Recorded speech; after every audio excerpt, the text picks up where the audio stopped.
হাদিসের মধ্যে আছে আল্লাহর নবী সাল্লাল্লাহু আলাইহি সাল্লাম তিনি কোনোদিন পিছন দিকে হেলান দিয়ে জুতা পায়ে খাবার খেতেন না, বলতেন এটা অহংকারের পরিচয়। আল্লাহর নবী সাল্লাল্লাহু আলাইহি সাল্লাম দুই হাঁটু তুলে পিঠ সোজা রেখে মাথা ঝুঁকায়া এরপরে খানা খেতেন, হাদিস। এবং বলতেন আকুলু কামা ইয়াকুলুল আবদ, এক গোলাম তার মনিবের সামনে যেভাবে খায় আমি মুহাম্মদ আমার রবের সামনে এভাবে খানা খাই। বিনয়, তাওয়াজু, এটা রাসূলুল্লাহ সাল্লাল্লাহু আলাইহি সাল্লামের শোভা ছিল। তাহলে পৃথিবীর মধ্যে আল্লাহ ব্যতীত যদি কেউ অহংকার কিছু করার মতো থাকে তো সেটা রাসূলুল্লাহ করতে পারে। কি বলে? কারণ কোন যোগ্যতায় এক সুতা ওনার মধ্যে ঘাটতি নাই, বলেন না? যত যোগ্যতা কল্পনা করা যায় এর কোনটার মধ্যে উনার কোনো ঘাটতি ছিল? সৌন্দর্য, রূপ, আচার ব্যবহার, কথাবার্তা, জ্ঞান গরিমা, বুদ্ধিমত্তা, চলন বলন সবকিছুতে তিনি সেরা। তবুও তিনি কোনোদিনও অহংকার করেন। হাদিসের মধ্যে আছে আল্লাহর নবী সাল্লাল্লাহু আলাইহি সাল্লাম ডান দিক থেকে কেউ যদি উনাকে ডাক দিতেন, কথা বলতেন, তো আল্লাহর নবী পুরা চেহারা ঘুরাইয়া এভাবে তাকাইয়া কথা শুনতেন। যতক্ষণ ওই লোক কথা বলতো অতক্ষণ চেহারা ফিরাইতেন না। এটা তাওয়াজু, বিনয়।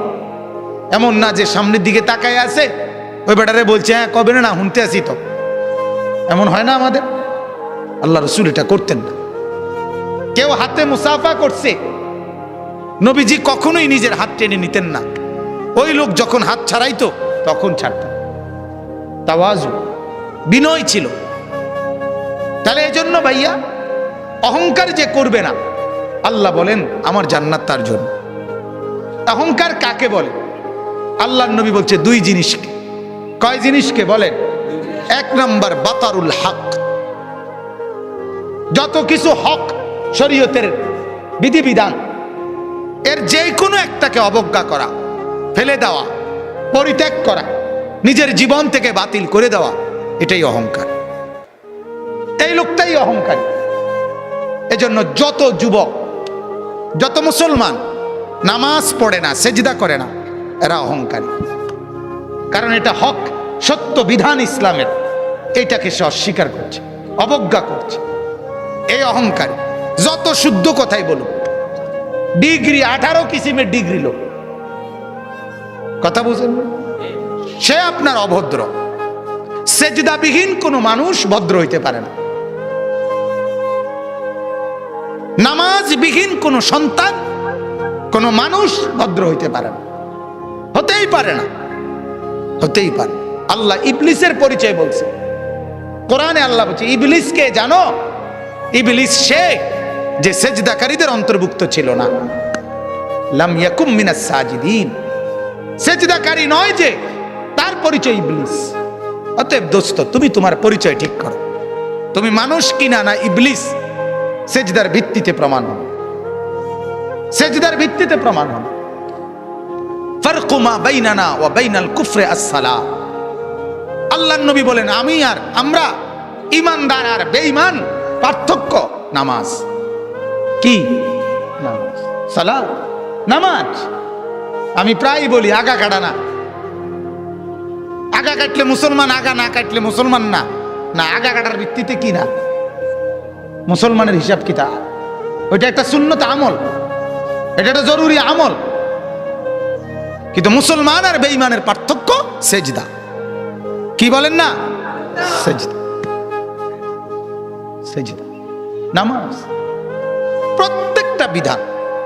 যে সুদ খায় সে অহংকারী, যে ঘুষ খায় সে অহংকারী, যে মিথ্যা বলে সে অহংকারী, যে অশ্লীল ছবি দেখে, নর্তকীর নাচ দেখে সে অহংকারী, যে মা বেপর্দা চলে ওই মা অহংকারী, যে বোন বেপর্দা চলে ওই বোন অহংকারী, যে বিবি বেপর্দা চলে ওই বিবি অহংকারী, যে ঘরে রঙিন টেলিভিশন চলে ওই ঘরওয়ালারা দেমাগি, অহংকারী।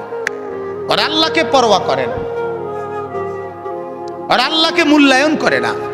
আর আল্লাহ বলেন আমার সাথে যে অহংকার দেখায় কাসামতুহু, আমি তারে এমন ভাবে ধরি এক আষাঢ়ে আমি সোজা করি। আল্লাহ বলেন আমারে চেনো নাই, তো বোঝোই নাই আমাকে। ওয়ামা কাদারুল্লাহ হাক্কা কদর। আল্লাহ বলে আরে মানুষ তোমরা আমারে চিনো না, আন্দাজ করো না, আন্দাজ করবা। আমি রহম করছি, আমার নাম যেমন রহমান, আমারই নাম কাহার। আমার নাম যেমন রাহিম, আমারই নাম জব্বার। মনে রাখ, আমার দোনো নামের অর্থ শুনে নাও। আমার রহমান নামের অর্থ কি এটাও জেনে নাও, আমার জব্বার নামের অর্থ কি এটাও জেনে নাও। আমার রাহিম নামের অর্থ শোনো, আমার কাহার নামের অর্থ শোনো, তাইলে আন্দাজ করবা। আর আমি ভাগ করে রাখছি কখন আমি রহমতের আচরণ করব, কখন আমি কাহারের আচরণ করব, এটাও আমি ভাগ করে রাখছি। দুনিয়ায় আমি রহমতের আচরণ করি, তোমারে দুগা ভাত খাওয়াই, তোমার এত চুরি ডাকাতি, এত মিথ্যা, এত চুরি, এত মোবাইল, এত অশ্লীলতা, এত গান বাদ্য, এত নাচ গানের পরেও ছেলেপেলেরা মনে করে কই মাতে তো না কেউ। বুঝেন নাই কথাটা? আল্লাহ কিচ্ছু তো কই কই এর মলে কি থাপড় দিল নইলে, দুই একটা আচার দিল নইলে, কিচ্ছু তো কয় না। আমি তো আমার নাফরমানির উপরে তো আমি বহাল তো বিয়েতেই কি আছি। আল্লাহ বলে আহারে আমার একটু দয়া দেখে তুমি ভুল করছো না, আমার একটু দয়া, এ তোমারে দুগা বাট্টাত খাওয়াই দেখে তুমি মাতো না, মনে করছো আমি আর কিচ্ছু কইতাম না। হ্যাঁ, তোমারে যে পরিমাণ ভাত খাওয়াই, আমার বাঘ বাল্লুক রে আমি এত বেশি খাওয়াই, ঠিক না বলে? আমার হাতিকে, আমার তিমিকে আমি এর চাইতে বেশি খাওয়াই। অতএব এটারে তুমি কিছু মনে করো না, আমার শাস্তি বড় সাংঘাতিক। আন্না আযাবি হুয়াল আযাবুল আলীম। আল্লাহ বলেন আমার আযাব বড় ভয়ঙ্কর আযাব। অতএব আমার বাপ প্রত্যেকটা গুনাহ অহংকার, প্রতিটা গুনাহ কি বলেন না অহংকার, অহংকার, অহংকার মানে সে আল্লাহর সাথে বড়াই করছে, আল্লাহকে কিছুই মনে করে না। ছেলেরা এই বাপ একজনও যদি হয়, একজনও যদি শুনে থাকো, তোমার কাছেই বলছি, আল্লাহর কথার একটা নিয়ম মনে রাখবেন, সবাই একরকম হয়ে যায় না, একজন আরেকজন থেকে আলাদা হয়ে যান। অর্থাৎ সবাই একত্রে একসাথে গুনার উপরে জমে যায় না। গুনার পরিবেশ থেকে আপনি একজন হলে একজনই আলাদা হয়ে যান, আপনি তার জন্য আর ফিকির করেন না। যখন দেখবেন নাফরমানি ছাড়ছে না, আপনি নিজেকে বাঁচায় ফেলেন। হাদিসের মধ্যে আছে, হযরত হুযায়ফা রাদিয়াল্লাহু তাআলা আনহু বলছেন, ইয়া রাসূলুল্লাহ, যদি আমি কখনো এমন দেখি যে আমার সমাজের প্রত্যেকেই গুনাহ আর নাফরমানির মধ্যে মজবুত হয়ে গেছে, আমি কি তখন তাদের সাথে মিশে যাব? আল্লাহর নবী বলছেন না, প্রয়োজনে গাছের গোড়ালি, গাছের শেকড় কামড়াইয়া ধইরা হইল, একলা হইল, নিজেকে বাঁচাইবে। বুঝছেন? আমরা দিবানিশি বলে যাচ্ছি, এর ভিতরে দিয়া গোটা পৃথিবী আমল না করুক, তো নিজের ব্যাপারে সিদ্ধান্ত নিয়ে রাখছি আমি নামাজ পড়বই। আমার শায়েখ আল্লামা মুফতি মুশতাকুন নবী সাহেব বলে এই কথা, যে জিকিরের কথা আমি দিন রাত বলে যাচ্ছি, আর বলার দ্বারা যে পড়ছে তো পড়ছে, কিন্তু কেউ যদি না পড়ে, আমি মুশতাকুন নবী সিদ্ধান্ত নিয়ে রাখছি আমি জিকির করবই। হুজুরের কথা এটা, আমি না করবই, বাকি অন্য করেও বলতেছি। এখন যদি কেউ না শুনে অসুবিধা কি? 300 বছর দাওয়াত দিছে, এমন নবী পৃথিবীতে ছিল, একজনই মানানে নাই। হাদিসে আছে, বুঝেন নাই? একজনও কি আনে নাই? কিছে ওই নবী মার গেছে নাকি? ওই নবী বাদ। সূরা ইয়াসিনের মধ্যে আছে 3জন নবী একত্রে দাওয়াত দিছে, 3জন রাসূল। ফাআযাযনা বিসালিতিন, তৃতীয় জনকে দেওয়ার পরে 3জন রাসূল, 3জন রাসূলের দাওয়াতে ঈমান আনছে শুধু একজন। ওয়াজাআ মিন আকসাল মাদিনাতি রাজুলুন ইয়াসআ, একজন। কি হইছে? এজন্য বাপ এটা ফিকির করা, আমার দ্বারা যেন অহংকার না হয়। আমি অনুরোধ করছি, আপনারা যারা শেষবারে বসলেন, আল্লাহ আপনাদের উপরে রহম করেন। আপনাদের কাছে অনুরোধ বাজার, যখনই কোরআনের কথা শুনবেন, আল্লাহর কথা শুনবেন, দিল সাফ করে বসবেন, নিয়ত করে বসবেন। 6 ঘন্টা না শুনলেন, না শুনলেন, 1 ঘন্টাই যখন শুনবেন, একদম ফারেক হইয়া, কোন দোস্ত বন্ধু লগে না লইয়া, একলা চুপচাপ শুনবেন। বন্ধুকে বলে দিবেন, তুই আনতে সর, আমি আমার কথাই শুধু শুনবো এখন।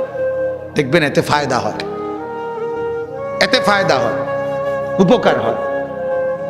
আজকে এজন্য এই গুনার উপরে জমে থাকা, ঠাট্টা মনে করা, ওয়াজটাকে ঠাট্টার বিষয় বানা করে, হাসে, ব্যাটকায়, কিচ্ছা কয়, গল্প করে, তামসা করে, এটার নাম ওয়াজ। মানুষ জমছে না বাজান, না বাজান। আখেরাতে লোক সংখ্যার ভিত্তিতে নেকি না, লোক সংখ্যার ভিত্তিতে না, না না। কোরআনে আল্লাহ বলছে, আমি কোয়ান্টিটি না, আমি কোয়ালিটি দেখব। আমি পরিমাণ না, গুণগত মান দেখব, গুণগত মান। কারো 1 সেজদা 7 আসমান আর জমিনের চাইতে ভারী হবে, কারো 1 কোটি সেজদা ওজনে আসবে না। ওই যে সুন্নত মোতাবেক হয় নাই, কোরআনে আছে, ফালা নুকিমু লাহুম ইয়াউমাল কিয়ামাতি ওয়াজনা। কোন কোন নাফরমানের সমস্ত আমল ওজনে আসবে না, মানে এটা 1 কেজি হইতো না। এই জন্য ভাইয়া মাকসাদ স্পষ্ট হওয়া চাই। আমাদের ভিতরে ইখলাস দরকার, আমারও, আয়োজকদেরও, শূন্যওয়ালাদেরও, নাহলে কাঙ্ক্ষিত খরচ হয়। প্রতিটা মাহফিলে কষ্ট আছে, প্রত্যেকটা মাহফিল মেহনতের মাহফিল। এনে আইসা বক্তা হিসাবে শুধুমাত্র 1000 টাকা চুক্তি করে নিয়ে যাওয়া, এটার নাম জিন্দেগি না। এর পিছনে অনেক শ্রম ব্যয় আছে। তাহলে এটার একটা ফলাফল চাইতে হইব, কথা বলেন না? ফলাফল এটাই কি যে লোকেরা বললো তারার মাহফিলে লোক হয়েছে, এটাই ফলাফল, এটাই প্রাপ্তি? তারার মাহফিলে লোক হয়েছে না, এটাই অপ্রাপ্তি, এটা ব্যর্থতা। তাহলে প্রাপ্তি এবং ব্যর্থতা তো এটা না। কয়জন আল্লাহর বান্দার কলিজায় আখিরাতের মহব্বত আসছে, এটা দেখার বিষয়। কয়টা ছেলের ভিতরে নামাজের জজবা আসছে, এটা দেখার বিষয়। এই জন্য আমার অনুরোধ, আল্লাহ তাআলা বলে, বান্দা অহংকার করলে আমি জান্নাত দেব না, আর অহংকার না করলে আমার জান্নাত তোমার জন্য। আর প্রতিটা নাফরমানি অহংকার, অহংকার। 2 নম্বর হলো গামতুন নাস, অপরকে তুচ্ছ করা, মানুষকে তুচ্ছ তাচ্ছিল্য করা যে কোনো ভাবে, এটা অহংকার। এটা কি বলেন না? অহংকার। অতএব আল্লাহ বলেন অহংকার করবে না, আমার থেকে জান্নাত বুঝে নিবা। আর আমি অল্প কথার জন্য বললাম, অহংকার 2 জিনিস। আল্লাহ আল্লাহর রসুলের কোনো নাফরমানি হওয়া, এটাই অহংকার। আর মানুষকে হেয় করা, এটাই অহংকার। আমরা দ্বিতীয়টা যদিও কিছুটা বুঝি, প্রথমটা বুঝি না। বুঝেন নাই কথাটা? একজন আরেকজনের হেয় করা, এটা যে অহংকার কয়, এটা মোটামুটি সবাই বোঝে। এটা কইতেও পারে একজন, বেটা বেটাগিরি দেহ হুডাঙ্গিরি মারো, হ্যাঁ। কিন্তু মূলত দুটোটাই অহংকার, গুনাহ অহংকার। কারণ গুনাহ মানেই তো হলো তুমি আল্লাহকে কি করছো না, পরোয়া করছো না। মেম্বাররে ভয় করছো, অথচ মেম্বার সামনে নাই, অথচ আল্লাহ তো সামনে। চেয়ারম্যানরে ভয় করছো, অথচ চেয়ারম্যান তো সামনে নাই, আল্লাহ তো সামনে। আল্লাহ আমার সাথে আছে কিনা বলেন? আল্লাহ আমাকে দেখছেন না কখন? আল্লাহর আড়ালে আমি কখন? কথা কয় না। কোন সেকেন্ড, কোন পলক? 2 নম্বর, ওয়ালা ফাসাদান। আল্লাহ বলেন ফাসাদ যে করবে না। ফাসাদ কি? ফাসাদ মানে জুলুম। জুলুম কি? একই অর্থ, গুনাহ। অর্থাৎ আমার কাছে যা প্রাপ্য আল্লাহ আল্লাহ রসুলের পক্ষ থেকে, এর ব্যতিক্রম করাই জুলুম, এক ব্যতিক্রম করাই বিশৃঙ্খল। একই অর্থ। অর্থাৎ এখন নামাজের ওয়াক্ত, এখন নামাজ না পড়া এটাই ফাসাদ, এটাই বিশৃঙ্খলা, এটাই সমাজের অশান্তির কারণ। হালাল খাওয়ার কথা, হালাল না খাওয়া, এটাই অশান্তির কারণ। সমাজের এত বিশৃঙ্খলা কেন?